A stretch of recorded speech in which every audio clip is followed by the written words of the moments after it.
বাংলাদেশের কোরবানির হাটে এমন কিছু গরু এসেছে যেগুলোকে দেখলে মনে হয় এগুলো সাধারণ কোনো পশু না, এগুলো যেন সিনেমার দানব। আর যখন সেই গরুগুলোর দাম শোনা যায় তখন মানুষের চোখ কপালে উঠে যায়। কারণ আজকের ভিডিওতে যে গরুগুলোর কথা আপনি জানতে চলেছেন সেগুলোর এক একটার দামে বাংলাদেশের অনেক জায়গায় বিলাসবহুল বাড়ি কেনা সম্ভব। কোনো কোনো গরুর দামে একসাথে 10টা স্করপিও গাড়ি পর্যন্ত কেনা যায়। ভাবতে পেরেছেন? কিন্তু প্রশ্ন হচ্ছে, এই বিশাল বিশাল গরুগুলো কোথায় থেকে আসে? কিভাবে এদের এমন দানবের মতো শরীর তৈরি করা হয়? কি খাওয়ানো হয় এদের? কতজন মানুষ দিনরাত শুধু এদের পরিচর্যায় ব্যস্ত থাকে? আর শেষ পর্যন্ত কোন গরুটি কোটি টাকায় বিক্রি হয়েছিল? আজকের ভিডিওতে আমরা দেখতে চলেছি বাংলাদেশের সবচেয়ে আলোচিত এবং ভয়ঙ্কর দামের 10টি কোরবানি গরু। ভিডিওটি শেষ পর্যন্ত দেখবেন, কারণ শেষের গরুটি দেখলে আপনি সত্যি অবাক হয়ে যাবেন। তো বেশি কথা না বাড়িয়ে চলুন শুরু করা যাক। নাম্বার 10, বাদশা বাচ্চু। গাজীপুরের এই গরুটিকে প্রথমবার যখন হাটে আনা হয় তখন মানুষ কয়েক সেকেন্ডের জন্য থমকে দাঁড়িয়ে গিয়েছিল, কারণ এটা শুধু একটা গরু ছিল না, এটা যেন রাজাদের রাজা। 9 ফুট লম্বা শরীর, মোটা ঘাড় আর এমন রাজকীয় হাঁটা যেন পুরো হাট তার নিজের রাজ্য। লোকজন দূর থেকে দাঁড়িয়ে ভিডিও করছিল। অনেকে বলছিল, ভাই এটা গরু না, এটা তো পুরোই শাহেনশাহ। বাদশা বাচ্চুর খাবারের তালিকা ছিল একেবারে ভিআইপি। প্রতিদিন দুধ, ডিম, কলা, বিশেষ ঘাস আর আলাদা করে তৈরি করা পুষ্টিকর খাবার খাওয়ানো হতো। এই গরুর পেছনে সারাদিন 2জন মানুষ কাজ করত। একজন শুধু গোসল করাতো, আর একজন ব্রাশ থেকে শুরু করে শরীর পরিষ্কার পর্যন্ত সব করত। হাটে আনার মাত্র 3 ঘন্টার মধ্যে একজন ধনী ব্যবসায়ী গরুটিকে 65 লক্ষ টাকা দিয়ে কিনে নেন এই বাদশা বাচ্চুকে। আর যারা কিনতে পারেননি তারা শুধু একটাই কথা বলেছিল, এই ধরনের গরু বছরে একবারই দেখা যায়। নাম্বার 9, ধুম3। চট্টগ্রামের পাহাড়ি অঞ্চল থেকে আনা এই গরুটির নাম কেন ধুম3 রাখা হয়েছিল জানেন? কারণ এই গরু কখনো শান্ত হয়ে দাঁড়িয়ে থাকে না, পুরো সময় এনার্জিতে ভরপুর, একদম সিনেমার হিরোর মতো স্টাইল। তার চকচকে কালো শরীর আর লালচে চোখ দেখে মনে হতো যেন কোনো আকর্ষণ মুভির ভিলেন এসে দাঁড়িয়েছে। লোকজন ভিডিও করতে করতে বলছিল, ভাই এই গরুর এন্ট্রি তো শাহরুখ খানের থেকেও ডেঞ্জারাস। ধুম3-র জন্য প্রতিদিন বিশেষ খাবার তৈরি করা হতো, যেমন ছোলা সিদ্ধ, কলা, খাঁটি দুধ আর প্রোটিন মেশানো খাবার। তার মালিক বলছিলেন, এই গরুর দাম শুধু টাকা না, এর সাথে একটা ইতিহাস জড়িয়ে আছে। হাটে যখন দর উঠেছিল তখন একসাথে 10 থেকে 12 জন ক্রেতা দাম বলছিল। শেষ পর্যন্ত এক ব্যবসায়ী নিজের গার্মেন্টসের গাড়ি বিক্রি করে 75 লাখ টাকা দিয়ে গরুটি কিনে নেন। নাম্বার 8, শের খান। রাজশাহীর এই গরুটির নাম শুনেই মানুষ রাস্তা ছেড়ে দিত, কারণ শের খান শুধু নামই না, দেখতেও ছিল ভয়ঙ্কর। ওজন প্রায় 1200 কেজিরও বেশি। তার গর্জনের শব্দ শুনে পাশের গরুগুলো পর্যন্ত ভয় পেয়ে যেত। প্রতিদিন ঠান্ডা পানি দিয়ে গোসল করানো হতো, এমনকি তার শরীরে বিদেশি পারফিউম পর্যন্ত ব্যবহার করা হতো। সবচেয়ে অবাক করার বিষয় হলো, এই গরুর জন্য আলাদা সোশ্যাল মিডিয়া টিম ছিল। লাইভে দেখানো হতো, শের খান এখন ঘাস খাচ্ছে, শের খান এখন বিশ্রাম নিচ্ছে।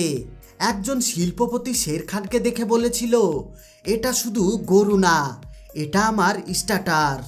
আর তারপর 55 লক্ষ টাকা দিয়ে কিনে নেন শের খানকে। Number 7, mister Bangladesh. মেহেরপুর থেকে আসা এই গরুটির নামই ছিল ভাইরাল, মিস্টার বাংলাদেশ। এই গরুর চেহারায় এমন একটি আত্মবিশ্বাস ছিল যেন সে জানে পুরো হাটের সুপারস্টার সে। তার শরীরের গঠন এত নিখুঁত ছিল যে অনেকে দাঁড়িয়ে শুধু তাকিয়ে থাকতো। তার খাবারের তালিকা ছিল আপেল, গাজর, বিশেষ ফিড, এমনকি এমন কিছু পুষ্টিকর খাবার যা অনেক জিম ট্রেনাররা ব্যবহার করে। গরুর মালিক আবেগ নিয়ে বলেছিল, আমি ওকে সন্তানের মতো করে বড় করেছি। হাটে আনার আগে ঢাকার একজন ডাক্তার 80 লক্ষ টাকা দিয়ে অগ্রিম বুকিং করে রেখেছিলেন। তিনি বলেছিলেন, এমন গরু কোরবানি দেওয়া সত্যি সম্মানের। নাম্বার 6, বাবু ভাই। নরসিংদীর এই গরুটি ছিল পুরো সিনেমার হিরো। চকচকে বাদামি রং, গলায় লাল ফিতা, আর হাঁটার সময় এমন স্টাইল যেন পুরো হাট তাকিয়ে আছে। হাটে ঢোকার সাথে সাথে প্রায় 50 জন মানুষ মোবাইল বের করে ভিডিও করা শুরু করে দেয়। বাবু ভাইয়ের জন্য বিদেশি খাবার আনা হতো, যেমন ডাবের পানি, দই, কুমড়ার ভর্তা আর বিশেষ খোল। এই গরুটির একটি বদ অভ্যাস ছিল, কেউ সামনে দাঁড়ালে কাঁধ দিয়ে ধাক্কা দিত। শেষ পর্যন্ত একজন টেক্সটাইল মালিক 60 লক্ষ টাকা দিয়ে কিনে নেন বাবু ভাইকে। নাম্বার 5, লাভ গরু। এই গরুটির নাম শুনে পুরো হাটের হাসির রোল পড়ে গিয়েছিল, কারণ লাভ গরু মানুষের দিকে তাকিয়ে মাথা নড়াতো, জিভ বের করতো আর এমন এক্সপিরিয়েন্স দিত যেন সত্যি প্রেমে পড়ে গিয়েছে। লোকজন বলছিল, এই গরু মানুষকে প্রেমে ফেলে দেয়। তার শরীরে কালো চকচকে কোট আর কপালের সাদা দাগটাকে আরো ইউনিক বানিয়ে তুলেছিল। তার খাবারে ছিল অর্গানিক শাকসবজি, মধু মেশানো ফিড আর বিশেষ পুষ্টিকর খাবার। একজন ইউটিউবার বলেছিলেন, এই গরুর ভিডিও আপলোড দিলে একদিনে মিলিয়ন ভিউ আসে। শেষ পর্যন্ত এক তরুণ রাজনীতিবিদ 22 লক্ষ টাকা দিয়ে কিনে নেন লাভ গরুকে। তিনি মজা করে বলেন, প্রেমে পড়ে কিনেছি। নাম্বার 4, গোল্ডেন রাজা। চট্টগ্রামের রাউজান থেকে আসা এই গরুটিকে দেখে মনে হয় তার শরীরে সোনার পলব দেওয়া আছে। সূর্যের আলো পড়লে তার শরীর সোনার মতো চকচক করত। তার লাইফস্টাইল ছিল একদম ভিআইপি। সকাল 7টায় সবুজ ঘাস, 10টায় ডাবের পানি, দুপুরে প্রোটিন খাবার, বিকেলে হাঁটাহাঁটি এবং তেল মালিশ। প্রতিদিন 500 থেকে 600 মানুষ শুধু এই গরুটিকে দেখতে আসতো। হাটে আসার আগে এক প্রবাসী ভিডিও কলে দেখে 58 লাখ টাকা দিয়ে বুকিং দিয়ে দেন। তিনি বলেন, দেশে থাকতে পারেনি, কিন্তু ঈদটা অন্তত রাজাদের মতো হোক। নাম্বার 3, সুলতান আজম। যখন এই গরু হাটে প্রবেশ করেছিল তখন মনে হচ্ছিল কোনো রাজা তার প্রাসাদ থেকে বের হয়েছে। প্রায় 1800 কেজি ওজনের এই গরুর জন্য আলাদা এসি রুম তৈরি করা হয়েছিল। হ্যাঁ, ঠিক শুনেছেন, তার মালিক প্রতিদিন তাকে গান শোনাতেন যাতে তার মুড ভালো থাকে। তার খাবারের তালিকা ছিল মধু, বাদাম, বিশেষ প্রোটিন খাবার, সোয়াবিনের দুধ আর বিদেশি ফিড। হাটে আনার পর এত মানুষ ভিড় করেছিল যে ট্রাফিক পুলিশ পর্যন্ত আসতে বাধ্য হয়। শেষ পর্যন্ত এক গার্মেন্টস মালিক 64 লক্ষ টাকা দিয়ে কিনে নেন সুলতান আজমকে। নাম্বার 2, বাদশা সম্রাট।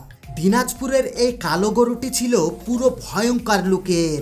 তার চোখের লালচে রং আর বিশাল গলা দেখে মানুষ ভয় পেয়ে যেত। লোকজন বলতো, এটার গলায় যেন ট্রাক্টরের ইঞ্জিন বসানো। বিদেশি শ্যাম্পু দিয়ে গোসল, অলিভ অয়েল ম্যাসাজ আর আলাদা পরিচর্যা তাকে আরও স্পেশাল বানিয়ে তুলেছিল। ঈদের আগে টিকটকে ভাইরাল হয়ে যায় বাদল সম্রাট, আর হাটে আসা মাত্রই 1 ঘন্টার মধ্যে 75 লক্ষ টাকায় বিক্রি হয়ে যায়। Number 1, tiger of Bangladesh. বাংলাদেশের ইতিহাসের সবচেয়ে আলোচিত গরুগুলোর মধ্যে অন্যতম ছিল টাইগার অফ বাংলাদেশ। প্রায় 1900 কেজির বিশাল শরীর, 11 ফুট লম্বা আর এমন পেশিবহল গঠন যেন কোনো বডি বিল্ডার দাঁড়িয়ে আছে। এই গরুর জন্য আলাদা 4 জন মানুষ কাজ করত। একজন শুধু তার মুড ম্যানেজমেন্ট দেখত। তার খাবারে ছিল আমদানি করা খাবার, বিশেষ ভিটামিন, বাদাম, মধু, এমনকি নিয়মিত থেরাপি পর্যন্ত। টাইগার অফ বাংলাদেশকে দেখতে লাখ লাখ মানুষ ভিড় করেছিল। শেষ পর্যন্ত এক রিয়েল এস্টেট ব্যবসায়ী ৮০ লক্ষ টাকা দিয়ে কিনে নেন এই গরুটিকে।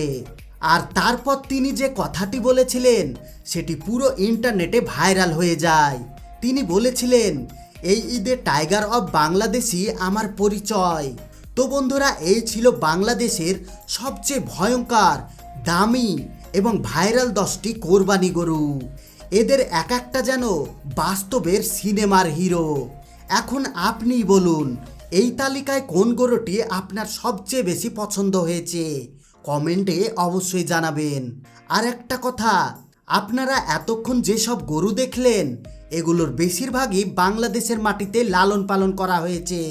কিন্তু এবার সবচেয়ে বড় চমক দিয়েছেন ডিপজল ভাই।